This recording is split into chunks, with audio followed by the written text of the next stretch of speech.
So let's get going. You're ready to start resizing objects. So let's stop and take a look at some resizable objects and understand how they're made. Because it turns out it's not all that different from what we've been doing. A great way to get started understanding resizable parametric objects is just open up some things in the library and just take a look at how they're made, because, you know, they're good examples. So, for example, a great way to get going is I can say, let me open a family and let me take a look at things. You can either open a library family out here. You just go out to the library using the open command, and I'm going to open up that desk element. Where'd it go? He's under tables, I think. There he is. Or the coffee table. Any of these things, the oval dining table. Let's do the oval dining table first. Here's the oval dining table.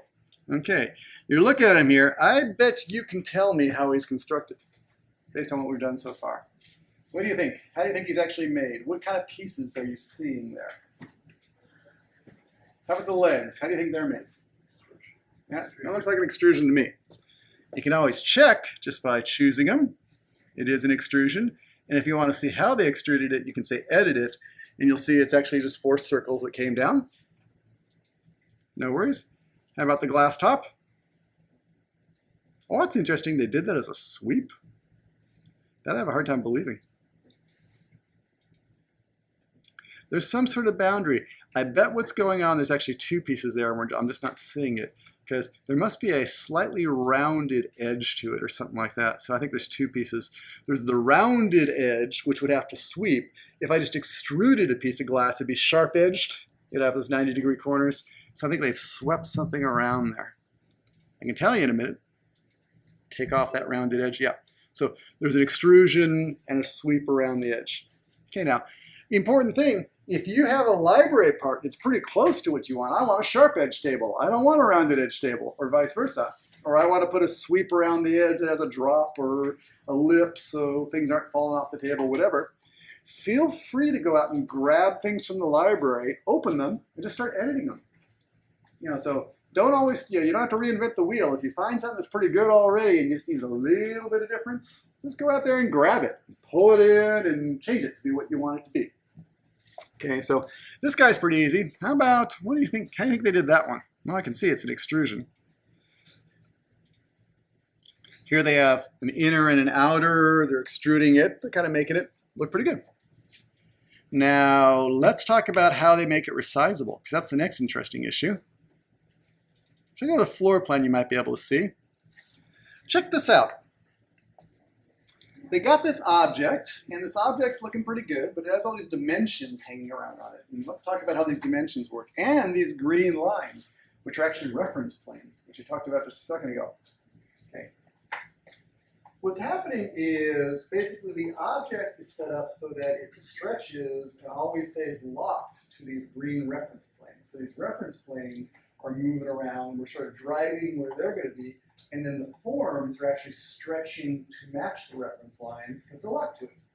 So we put together some reference planes, we put together some forms and lock them to them. That's pretty good. Then we need a way to drive it, so we put these dimensions in. Now, these dimensions are pretty good. There's some dimensions you'll recognize, like 0.038. That's just kind of a standard old dimension. That's just going to stay the same size all the time. But see these ones that say width equals 3 and length equals 6? Those are actually set up as parameters. So that value, length, is actually something where you can type in a length and the thing will stretch. The width, again, it's a width, you can stretch it. So we can do things like that. That's how this table gets a length and a width. Let me go take a look at it in terms of the elevations, see if it has a height too. No, looks like they didn't give us a height on this. But we could also set something up to be changing the height if we want to, changing the thickness. We can really set up a lot of parameters to do whatever we want to. Okay?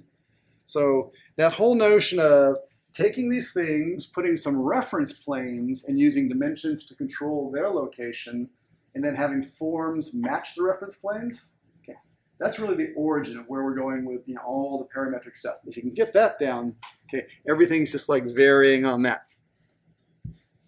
So let's talk about how we're going to use this.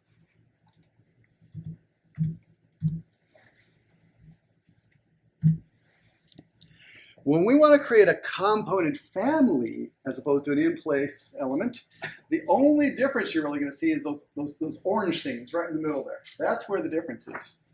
Yeah, the repeated, the reusable, resizable. Okay, we're going to go through a couple steps and we're going to go through that same, we're going to create the elements, solids, voids, whatever we need, just exactly the way we've been doing it in the past. You know, with a boundary plus a depth, with a top or a bottom boundary plus a depth, it's all the same. The difference is we're going to go through and as opposed to just saying model in place, we're going to say new family. We're going to choose a family category. That's like the same thing we did in model in place, just what category it should belong to. And we're going to set up some reference planes that are going to give us the ability to kind of shape and resize it. Make sense? Okay, so what about this? Let's go through and actually kind of create our little bedside table. Only we'll do it again as a resizable piece because we're sort of familiar. We thought about this. So let's go ahead and just work with it. Okay, so here's how it's going to work. We're going to use parameters to control things. It all is based on these reference planes. And we'll show you how it works. It all starts with choosing the right template. There are different types of template. You want to go through and choose the right template because if you say it's a piece of furniture versus it's a piece of casework versus a piece of entourage, whatever it is, that'll control the visibility graphics. Okay, so you want things to belong to the right type. We can always change it after the fact, but you might as well start. Another important thing you need to know about templates is there's some templates which create freestanding objects and some things which create hosted objects. So freestanding objects are these. Like this monitor is a freestanding object. I can just put it over here, I can put it over there, I can drop it anywhere in the room. The fan is a freestanding object. The chair, freestanding, can be anywhere you want to. Okay.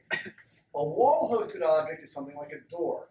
So you can't just put a door in the room. It actually has to, it lives inside of a wall. It's kind of a subordinate, it's a child of it. Okay. Same thing with windows. Windows are wall-hosted. Okay. Floor-hosted, you have a harder time coming up with examples of that. There are some things, like an electrical box that's buried in the floor. It needs a floor to live in. Ceiling hosted, those I can come up with. Things like these lights which hang from the ceiling. Those are ceiling hosted. You need a ceiling to put the light into. Okay, the chilled beams, all those things. You need a ceiling to hang them off of. Roof hosted, like a skylight. It's a roof hosted element. You can't just put the skylight. You need to stick it on top of a roof. So there's these different notions of hosting. For now, we'll just kind of make things freestanding. That's a little bit easier. But if you want to create something hosted, about the only difference is you have a template of what the wall will be, like a placeholder, and you end up cutting a hole in it for where your object's going to live in there. There's freestanding toilets, there's wall-hung toilets. Wall-hung toilets are wall-hosted. Things like that. So let's go ahead. We're going to create a freestanding piece of furniture, like our little bedside table over here. So, and we're going to model it as all these solids and voids. So let's check this out. Here's how we do it. Okay, that's that family that they created. Let's create our own family. I'm going to say Revit, new family. Go ahead, get to there. It's going to take us to the library, and we'll take a look at what we have available. So inside our library, you'll find all sorts of things in here, including a piece of furniture. You'll see some of these like electrical fixture, ceiling-based, wall-based. That's where that came from. So wall outlets or wall-based. Lights or ceiling-based. A floor lamp is just sort of freestanding. But I'm going to go for furniture right now. Okay. You come in and you get an incredibly boring blank, or a pretty blank screen right now. It has things that look familiar to you. It has a level, some elevations. And these guys, these are called the reference planes. This is the center of the object, right where those crisscross. That's where you insert it. It will be right at the center of those 2 points. The front, back center, the left, right center. Reference level is kind of interesting. Reference level is whatever level you put it on. So if you put it on level 1 or you put it on level 2, that'll just be the placement level. Okay? So we're going to sort of position things relative to the floor too. So, okay, we're going to go through and create our little table here. I'm going to set up some lines to it. And how about, I'm going to start with just the tabletop. That'll probably be one of the easiest pieces to start with. So let's talk about how we're going to do it. Before we go through and create the form, I'm going to put some lines down which are going to indicate the boundaries of that form, okay, these reference planes. And to do that, it's over here in the datum section. There's a reference plane. It looks like a little kind of plane with a pencil there. And I'm going to put some lines. I'm going to put a line over here, reference plane there, reference plane there, reference plane here, and reference plane there. Now so far, I wasn't very careful when I put those down. I just got sort of a box there. That's going to be the outline of the top of the table. Okay. Now, I want to start thinking about being able to control that distance. Actually, now let me do this. Instead of the top of the table, let it be the body. We can think it's really what would you prefer, the dimension to be the tabletop or the body? It could be either way. The body? Let's go for the body. I like that. I sort of thought about it. That sort of made more sense. As soon as we went into this, wait, I'd probably do it by the body instead. Okay, so this will be the body. We're going to add some dimensions to this so we can control the size of the body. So that's under the Annotate tab. And let's add some dimensions. I'm going to put a dimension on that goes from here to here and drop that. I'm going to put a dimension that goes from the back to the front and drop that. Okay, now it's a pretty big table right now, but don't worry, we're going to change that in a second. So get a couple dimensions on there. You got some dimensions? If you got dimensions, we can go to the next step, which is choose the dimension. And we're going to associate a label with it, which is a parameter. So I can add a parameter. And I'm going to call this the width. I can call it body width if I want to. Just width is fine. Okay. I'm going to grab the other one, and I'm going to call that the depth. And again, this is completely up to you. Now, as we're creating the parameters, you do have the choice. Parameters can be type parameters or instance parameters. The difference is a type parameter is something that if we want to create a new size, we'll duplicate the type and create a new size like we've been doing with doors and windows. An instance parameter is something you can change for every individual instance of it. So if I want to have a family of these that are 24 by 18, and I want some more that are all 36 by 24, super. I'd probably make those type parameters. If I need the degree of control where I can make this one 19.5 by 17.75 and this one 15.75 by 13.5, then that might be instance parameters. If I want to change it individually, or if I want to be able to just kind of control entire classes of them. So you sort of have to decide really, as you're creating your object, do you have several classes, big, medium, and small? Or do you have individual control where you want to change it, precisely to be a specific dimension on every individual one? It could be either way. So I got depth. We're doing good. Now, so far this is doing pretty good, and you'll see. Let's go ahead. I'm going to under here. I always find it. I think it's family category and parameters up there. Get a. Oops, no, wrong way. Sorry. I always get this one wrong. I say that about a lot of things. There's a lot of things I consistently get wrong, but I know where to look when I did get it wrong the first time. Family types. We have only one family type defined right now, and the width and the depth, because those are the names I gave it, are 5'9" by 5'1". If you want to sort of test that, let's say make it 4 feet by 2 feet. And when you say apply, with any luck at all, okay, things are going to move around okay over there. So we're trying to basically get those green lines to go through and move with us. Okay, let's try that again. I'll make it 6 feet by 1 foot, which might be a really odd looking table. And I'll apply that.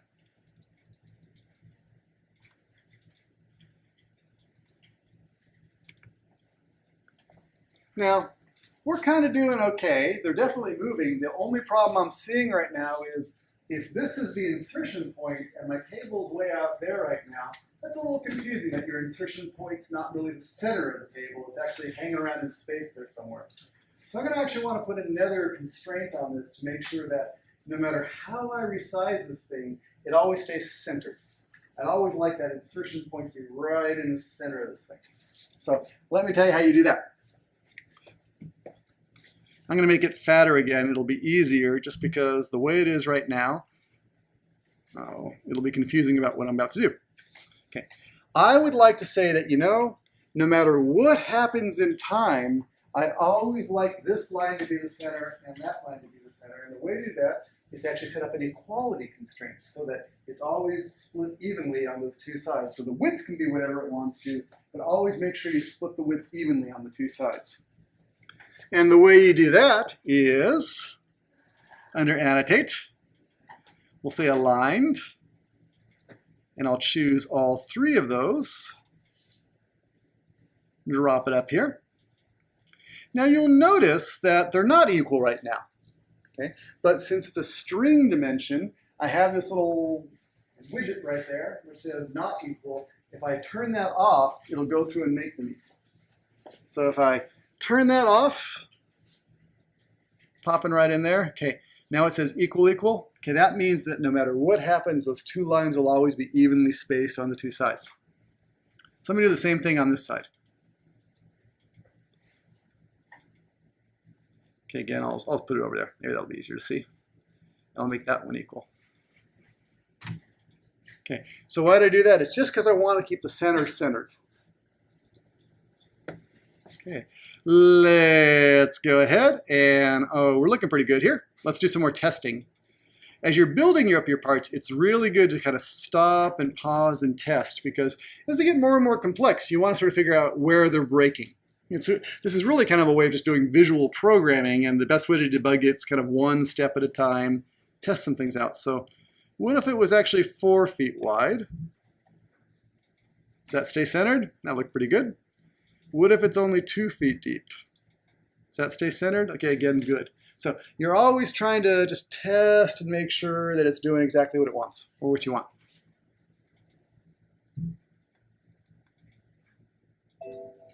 Okay, no worries. Looking pretty good. Okay, you've got lines. You got fantastic lines that we can control in space, but it still didn't give us much of a table. We just have green lines that are moving around. So you would actually like a nice solid form, some nice extrusion to kind of live within that. And here's how you create that. We'll come over to the Create tab and say, okay, great. I'm having a great time with these lines, but I need an extrusion. I'm going to just draw a rectangle, and I'm going to recommend doing it this way. You could put it right on the lines, but I tend to actually not put it on the lines at first and then do a little shimmying around because I like to use the Align tool to really make sure that things are going to lock together and give me that choice, not just happen to be on the same space. So I tend to put it inside or outside, just off center a little bit, and then go back and use this Align tool to choose the line and then the surface I want to pull to it, then lock that in there. That locking is the part that really gives you the power. You have to lock things in there because whenever that green line moves, I want the edge of my extrusion to move. So again, I'll lock that in there. I'll lock that in there, and I'll lock that to this. Okay, so now, what was this going to be about? We decided about 24 inches tall, something like that, or 4 inches to 24 inches tall. I'll apply that. Okay, I think we're in pretty good shape. Let's go ahead and finish that up. Take a look in 3D. It's a very nice box. And what we can do to kind of test that box is open those family parameters and say, okay, that's not looking too good. What if it was only 1'6"? And I'll apply that. What if it was 22 inches wide? Okay, looking pretty good. So you basically want to start with just giving yourself a nice box that's stretchable. Okay. If you did that, you actually have everything you need, because now we're just going to kind of go through some variations on that theme. Now, for today, I'm not going to model all 4 pieces. Let me go ahead and make that little cut out of the middle. We'll do that. That's probably the most complicated one of them. And then you can imagine how we're going to like add the legs to it and stuff like that. We'll pick this up next time in terms of doing that. But let's have a box with a hollow in it as a starting point and see if we can get that to resize. Okay, how about this? Let me go to the let's say the front elevation. Oh, I'll cancel that out.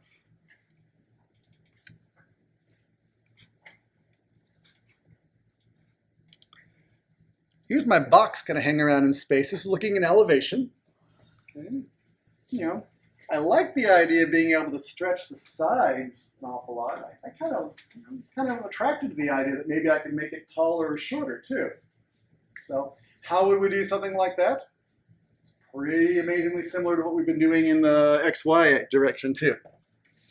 I'm looking at the elevation right now, and what I can do is just create for myself a reference plane that's going across like this. Okay, that's going to be the top, or the top of the box anyway.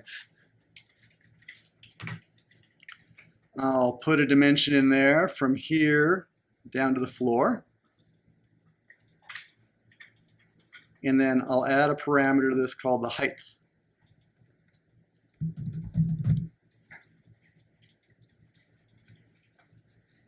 Okay, so far so good? Okay, if you got that, you know what I'm going to do next. I got that box, I got the green line. Oh, actually, no, I should do this first. Let's just make sure we got this. Let's test before we do it. 3 feet in here. Looks like it's stretched okay. If it's stretching okay, then we're ready to do that next part. I'm going to take the Align tool and lock from the reference plane to that, okay, and lock those together. So once again, I got now a width, a depth, and a height. So I can go through and make the 2 foot tall one. I can make the 4 foot tall one. I can control all those. Now, these sets of parameters, if we want to, we can say new and save different sets. So I can make a big, medium, and small and give them that name. And that's how the libraries of Windows are made. When they give you the names that say 32 by 84 and 30 by 84, we just made, oh, this is going to be my tall, skinny box. And then 2 feet tall, 4 feet by 3 feet, and I'll apply that. This is going to be my, what is it? It's short, broad box. Okay, so now I have short, broad versus tall, skinny. Tall, skinny. Oops. Come on, you. Oh. It looks, hang on. I got my order of operations wrong. So, same as short, broad. That's not good. I need to change tall, skinny again. Okay, tall, skinny is, what did we decide? It was like 2 by 4 by 2 or something like that. Okay, tall, skinny, short, broad. Now hang on. What am I doing? I'm doing something wrong. Tall, skinny. Oh, that's right. Apply. Short, broad. Apply. Okay, now it's working. Okay, to finish this up, I have this nice resizable box. Yes? I just have a question. When we add a parameter, just like the height, it decided to move our reference plane that we created. But for example, if we make a dimension upon 2 planes that we created, how does Revit decide which one to move? Oh, that's a very good question. In fact, we'll use that just right now. So, let's go back to that front view, because we want to cut a hole out of this thing. This nice hole right there. And as we go through and cut that hole, it actually has, that hole has a relationship to wherever these outer edges move. So we can decide really what we want that relation should be. Should it be a fixed distance? Should it be a variable distance? You get sort of a choice about what you want. So how we would go to do that is we'll draw some more reference planes.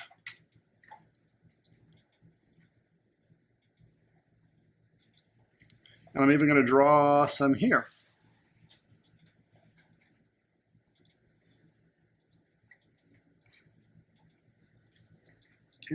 Those are going to sort of be, I'm looking at it from the front, kind of the boundaries of where the hole is going to be. And even so you can see, let's go back to the reference level. You'll see I see two of those. I don't see the one for the top and bottom right now. I just see the ones on the sides. I'm going to put another reference plane where the back is going to be. So, because I don't want it to be open in the back. So let's talk about how we're going to move these lines around to control it.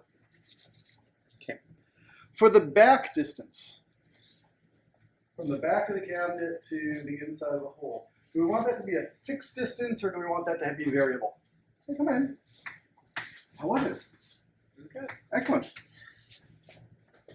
Okay, so do we want that fixed or do we like that variable? What do you think? Fixed? Okay.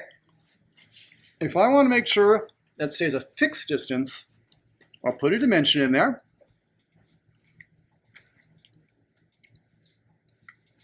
Okay, but I won't put a parameter on it. If I don't put a parameter on there, I wish I should do this and then say, oh, that's going to be 0 foot 2. Okay. With any luck right now, if I resize this thing, that back line's always going to move and stay 2 inches away from the back wall there. Because I put a dimension there that hopefully constrains it that way. So let's try that. If I change the depth and say, no, the depth is 4 feet, okay, that back wall is going to follow it. Okay. How about the sides? The distance on the sides of the box, do you want that to be fixed or do you want to have that as a variable where you can kind of control how much wood you're seeing on the sides? Fixed again? Oh, you're making it too easy on me. Okay, for the heights, I'm going to put a variable in there. So annotate, put it over here. I'll put another one over here because I have to get them both. So, oh, maybe I'll make that 3 inches. Make that one 3 inches. Okay, shall we test it? So if I start changing the width and I make it 6 feet instead, hopefully those move along. Okay, not looking too bad. Our things are looking pretty nice over here. Okay. Let's go ahead and we're going to make a void now and drop it in there and we'll stretch to those. Then we'll handle the issue of the heights too. So I'll say OK to this. We are ready to create our void. Back over in the Create tab, Void Forms. Remember this? Nothing different. Void Extrusion. I will again just go through and, make something that's not matching up perfectly because rather than having it accidentally line up, which might be a weak relationship, I like to lock them, align and lock. That way it's very firm about, it'll always honor that for me. So I'll say align from this line to the back edge of the void, lock it in place, lock that in place, lock this one in place. Now, it's kind of funny. I could just sort of say, oh, that void will just hang out the front. It doesn't really matter. But actually, since this thing could get really, really deep, we could actually make it so deep that the front depth does matter. So what I'm going to say is let's always lock the front also to the edge there. Just so that, the weird thing about resizable objects is you have to start allowing for the boundary cases of when people do things that you didn't intend. Okay, so let's just sort of finish that up. Now, I haven't played around with the height very much right now, but let's just kind of take a look at how it's looking. Not too bad. Okay, shall we try tall, skinny? Interesting. Okay, the sides are moving where we want them to just fine. Okay, the height isn't changing yet because it got tall and that changed, but we haven't actually locked the top and the bottom of the void to actually follow those changes. So we still need to do that. That's the last little piece of making this work. So I'll say cancel this, that'll be fine. And we'll just do a little work in this front elevation. So here's the deal. That's the top over there. Okay, this is where we said we wanted the top of the void to be. So let's put a dimension in there. We'll put a relationship between the top of the cabinet and where the void is, and then we'll lock it in there. So how about, annotate from here to here.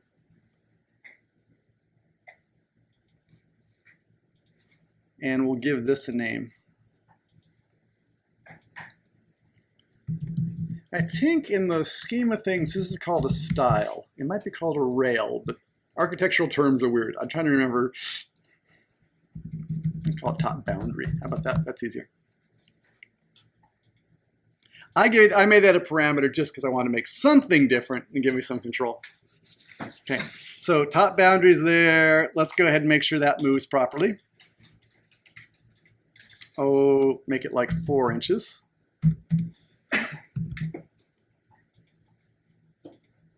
Now, here's a sort of interesting question. Back to your question, like, how do they sort of work? How do they decide whether to follow or not follow? And the way this works is the chain is that this to the top line is going to be 4 feet. This to that line is always going to be 4 inches. So it's going to, there is a hierarchy to it. It really starts with the fixed element and then it tries to resolve it. Now, it's possible to try and set this up with another fixed dimension or another parameter that will confuse it, because you'll be able to get to this point where you don't have dimensions that add up properly. You don't have something that makes physical sense. And it'll complain at you. It'll say, hey, this thing's over-constrained. I'm not sure what to do. Okay, so and it'll suggest that you can remove a dimension, because there really is only so many degrees of freedom, and if you lock them all in, then you sort of get yourself in trouble. So watch out for that. You don't want to over-constrain everything. But as we do this, let me take this guy and I'll align this to that. Beautiful. Now here at the bottom, if I want to take this line and lock it to something, I can actually just lock it to the bottom of the cabinet there. It's currently 3 inches. But if I want that to always match the top boundary, just because I like the symmetry, I could choose that dimension and just give it the same parameter name. I don't have to do everything uniquely the same. Well, that's kind of interesting. In that case, yeah, I should actually put another dimension in there to control. Did you see the bottom actually move down? So I need to keep going a little bit further in my work to actually kind of have that bottom location. And oh, let me fix it for you. I hate to leave you kind of hanging in a weird spot.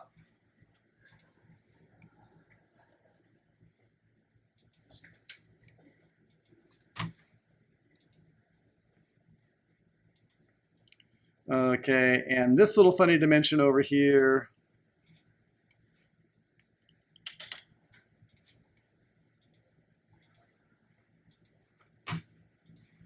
Okay, now that it's there, it would stay at 3 inches, but I'm even going to call that the leg height, allowing for those legs you're going to add later. Okay, so now I can go through and align, align the bottom of this to that. And then what I really want to do is, for this dimension, not actually to put it just to the bottom of the geometry. The better way to do it, and this may seem subtle, but it will make more sense as we practice, is to actually have the dimension be between the 2 reference lines, not actually to the bottom of the geometry. It's always stronger to relate the reference lines. And when I say stronger, what I mean is that, there's this whole issue of if 2 different things are conflicting with each other, which is the one that's going to dominate? And the stronger relationship is the one that will dominate. So I got this. There's the bottom of my void. Let me align it. Okay, so now I got something that's floating off the ground. It's got a hole where I can control those things. I think we're in pretty good shape. Let's take a look and see if that actually works. So we're floating off the ground. If I start changing these things around down to short and broad, that looks pretty good. Something interesting going on there. Something about my relationship's not right. I should go through and take a look. What broke? Looks like that's not quite defined yet. That actually is dropping down right now. Hang on. Because my leg height is 0.3. And the top height is there.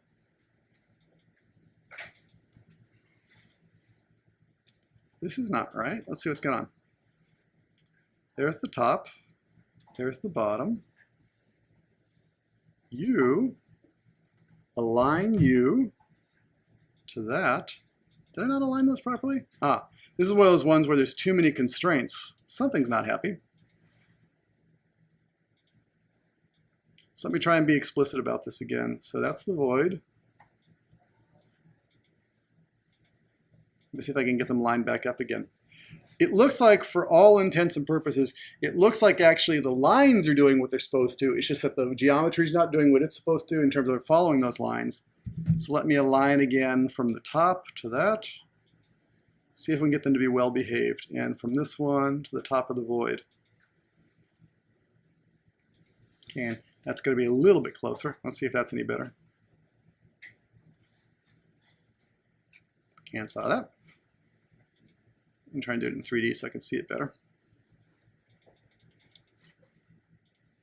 I still have to fix the bottom. I recognize that. But I'll just kind of finish up for you guys.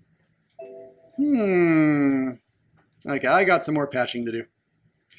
Got too ahead of myself in terms of what's going on. I got to sort of fix these things. But I won't kind of do that on your time tonight. Oh, it's top boundaries there. Height is that. That's weird.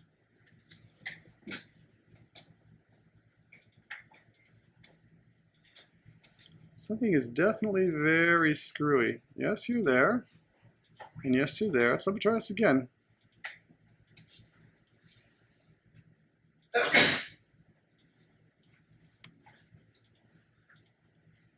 I'm really messing up on these heights. Let's see if we can get this figured out. Locking that to that. Locking this to this one. The green lines are doing the right things. I'm just having trouble with these things. No, try one more time. And if not, we'll figure that out. So if I take that top height, then I change it down to 3 feet. That's looking pretty good. If I change the width to 3 feet, that's looking pretty good. I change that top height up to 6 feet. Looking not too bad. I still have to patch up that bottom. There's something going on down there, but I need to kind of pay attention. But that's part of why I say, go ahead and kind of lock them one at a time and test it, because if you get these things where it's confusion about which one is overriding, you really want to be able to narrow that down and lock that in. Yeah. What was the difference between making the what you were asking me to do most recently, the like making it fixed versus? Oh, that is. Let's see if we can make it work. On that top boundary, it says 4 inches, and let me change that to be like 6 inches. See if we can see the effect. Okay, or make it like 1 foot 0. Oh, so it just gives you another parameter. Yeah, just gives you another parameter. So if you add a parameter, it's something you can change. If you don't add a parameter to it, it's a lock dimension. Okay.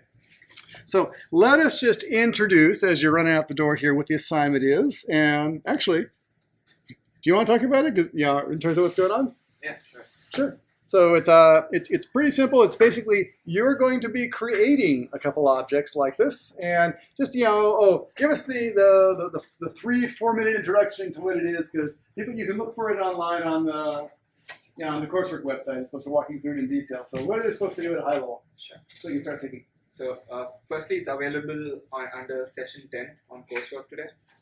So what you'll basically be doing is you'll be creating 3 Revit family objects. 3 is for the 4-unit people. So the 2-unit students have to create 1 Revit family object. The 3-unit students have to create 2 Revit family objects, and the 4-unit students have to create 3 Revit family objects. And if it's more than 1, we would expect you to create objects from different families. So that's the high level of what we're expecting.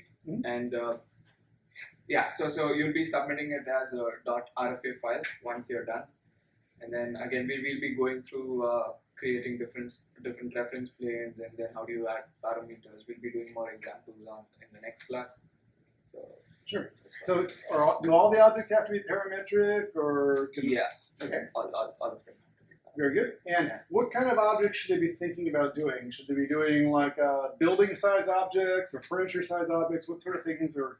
It's actually completely up to you guys. So we understand that it's the midterm week, so we wanted to give an assignment which is as light as possible. So it's really up to you. If you don't have midterms, if you have a lot of time, you can go ahead and do complicated objects. But then if you guys are really busy, something as simple as a stool or a table, anything will do.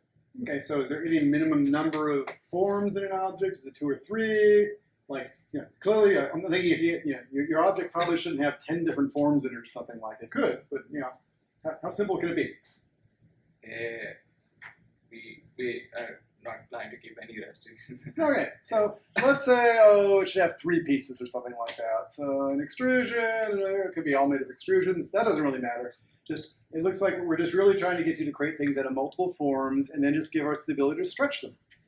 So think about objects that could be really cool. Like tables are often nice because I can make them low and flat and they're a bench, or I can make it big and wide, it's a pool table, or I can make it tall and skinny and it's an étranger. I got all these weird things you can do with them. So think about objects that would be useful, things that you might want to use kind of in your models. But it's really just all about this notion of getting the control over just pushing and pulling forms. But don't make it too complicated, because really this is designed to be the assignment that it's supposed to cleanse your palate during finals week between the big heavy assignments. So go ahead and kind of treat this one relatively lightly.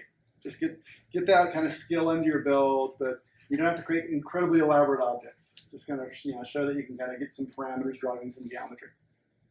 These are like families that we're making, so like what you're just showing with the reference planes and everything. Yeah.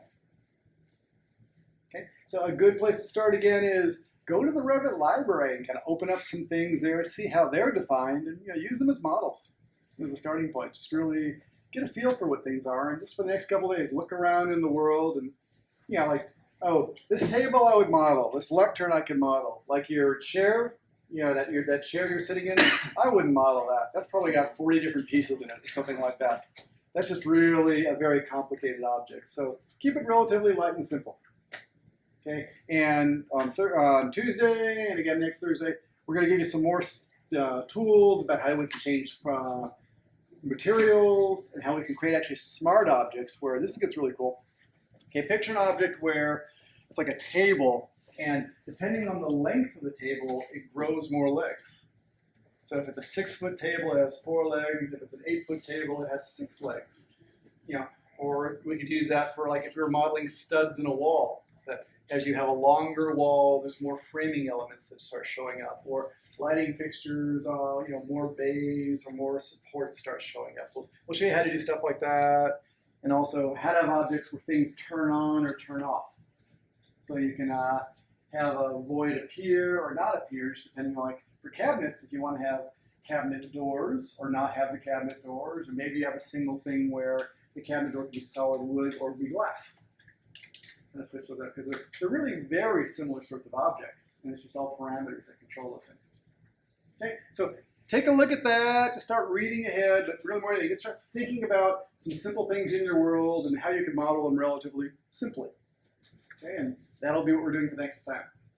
Okay, beauty. Get yourself out of here. Let's adjourn for the night and hopefully get started on a good weekend sometime soon.